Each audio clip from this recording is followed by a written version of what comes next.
Ano boss? Ano boss? Ibaba ang presyo ng fishball! Ibaba ang presyo ng kikiam, fishball, tokneleng, kwek-kwek, kalaman! Sa naganap na anti-corruption rally noong September 21, 2025, si Boy Fishball o Alvin Karingal sa tunay na pangalan, marami natuwa sa kanyang viral video.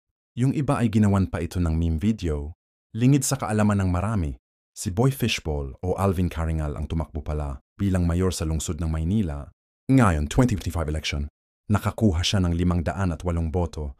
Nakalaban niya dito ang ngayoy mayor ng Maynila na si Esco Moreno. Gamitin ko itong position na to kung maaaring manalo para i-voice out ang climate change sa Pilipinas. Matindang inabot namin sa Undoy.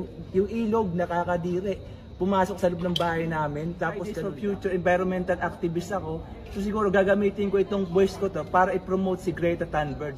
Gamit ko yung alchemy sa Pilipinas, siguro wala ng large-scale mining operation. The first time in the history of Manila na may City of Manila mayor na nagbo-voice out para sa climate change. Am I right?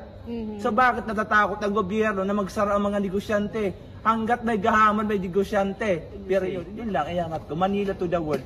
Magbakas totoo na tayo, country's capital ito, hindi ito Makati na puro building, hindi ito Quezon City na puro artista, GMA Network, ABS-CBN.